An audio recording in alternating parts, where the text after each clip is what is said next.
Assalamualaikum warahmatullahi wabarakatuh. Perkenalkan, saya Siti Aisyah Erni dari jurusan PGMI semester 3 Lokal B dengan NIM 1930111080. Baiklah, saya di sini akan menjelaskan materi tentang sejarah kewirausahaan. Saya akan menjelaskan secara singkat tentang materi tersebut. Baiklah, sebelum abad pertengahan, kewirausahaan memiliki sifat kesepakatan kerja, mengandung resiko rugi karena tidak adanya pengetahuan sebelumnya. Hasilnya pun harus dijual kepada pihak yang menyepakati kontrak kerja. Selanjutnya, abad kepertengahan.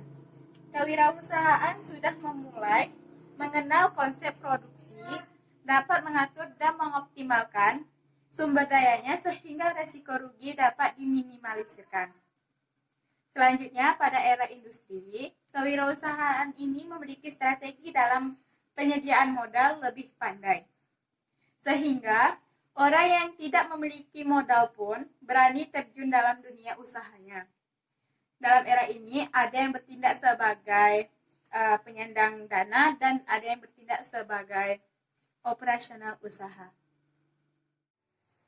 Baiklah, materi selanjutnya ada apa sih kewirausahaan itu? Secara umum, pengertian kewirausahaan adalah suatu proses dalam melakukan atau menciptakan sesuatu yang baru dan secara kreatif dan penuh inovatif yang memberikan manfaat bagi orang banyak dan memiliki nilai tambah.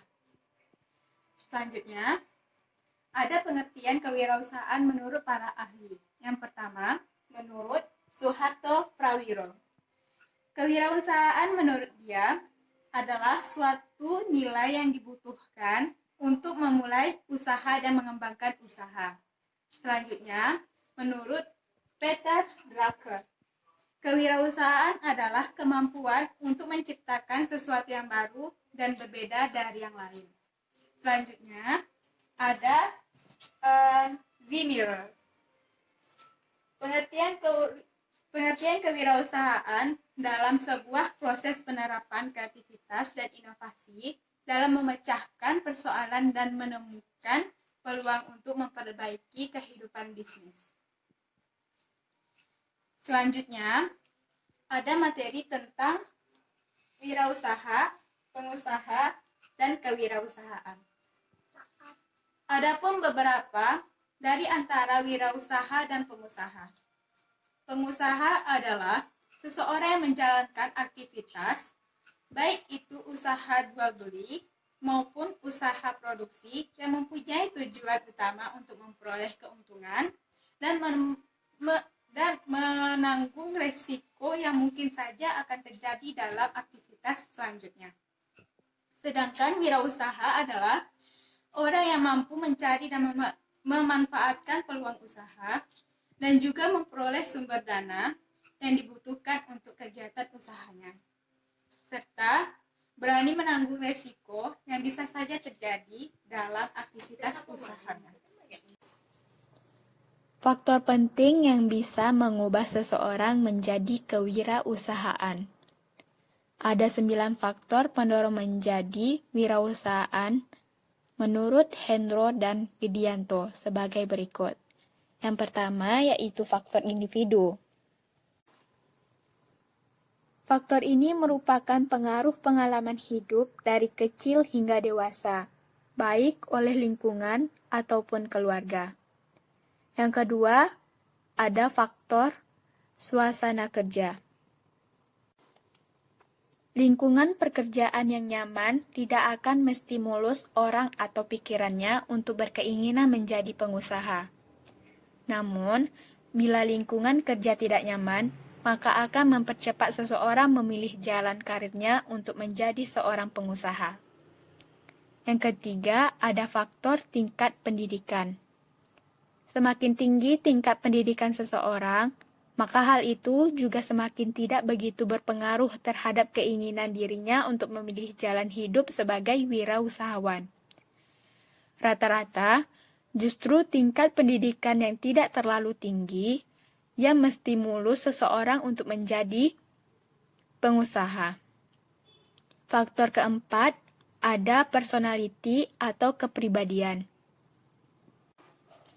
Ada banyak tipe kepribadian, seperti controller, advokator, analitik, dan fasilitator. Dari tipe-tipe itu, yang cenderung mempunyai hasrat yang tinggi untuk memilih karir menjadi pengusaha adalah controller dan advokator. Tetapi itu bukan suatu yang mutlak, karena semua bisa asalkan ada kemauan. Yang kelima, ada faktor prestasi pendidikan. Rata-rata, orang yang mempunyai prestasi yang tidak tinggi justru punya keinginan yang lebih kuat untuk menjadi seorang pengusaha. Hal itu didorong oleh suatu keadaan yang memaksa ia berpikir bahwa menjadi pengusaha adalah salah satu pilihan terakhir untuk sukses. Sedangkan, untuk berkarir di dunia pekerja diharuskan sangat berat, mengingat persaingan yang sangat ketat dan masih banyak para lulusan yang berpotensi yang belum mendapatkan pekerjaan. Yang keenam, ada dorongan keluarga. Keluarga sangat berperan penting dalam menumbuhkan rasa mempercepat seseorang untuk mengambil keputusan. Karena orang tua berfungsi sebagai konsultan pribadi atau mentornya. Yang ketujuh, ada lingkungan dan pergaulan. Jika ingin sukses, seseorang harus bergaul dengan orang yang sukses agar tertular juga. Yang kedelapan, ada faktor ingin lebih dihargai atau self-esteem. Posisi tertentu yang dicapai seseorang akan mempengaruhi arah karirnya.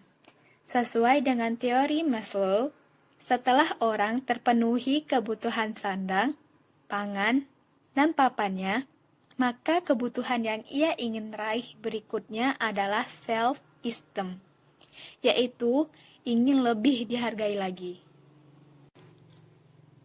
Dan itu terkadang tidak didapatkan di dunia pekerjaan atau lingkungan, baik keluarga, teman, atau yang lain. Self-esteem akan memacu orang untuk mengambil karir menjadi pengusaha. Yang kesembilan, ada faktor keterpaksaan dan keadaan. Kondisi yang diciptakan atau yang terjadi, misalnya PHK, pensiun, dan nganggur, atau belum bekerja, akan dapat membuat seseorang memilih jalan hidupnya sebagai wirausahawan karena memang sudah tidak ada lagi pilihan untuknya.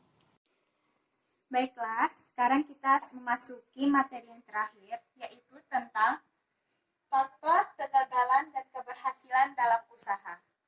Yang pertama yaitu kegagalan. Adapun beberapa dari banyak faktor kegagalan. Yang pertama, manajemen keuangan yang buruk. Yang kedua, kurang bersungguh-sungguh dalam usaha. Yang ketiga, kurang berpengalaman dalam usaha. Yang keempat, salah memiliki rekan bisnis. Yang kelima, kurang kompeten dan tidak memiliki inovasi. Selanjutnya, yang kedua, tentang keberhasilan dalam usaha. Dalam keberhasilan ini memiliki beberapa faktor. Yang pertama, diantaranya, adanya peluang yang bagus yang dapat dimanfaatkan. Yang kedua, tekad kuat dan kemauan yang keras. Yang ketiga, modal keuangan yang baik. Yang keempat, SDM yang berkompeten. Yang kelima, inovasi dan kreativitas yang sangat tinggi. Baiklah, sekian dari saya. Assalamualaikum warahmatullahi wabarakatuh.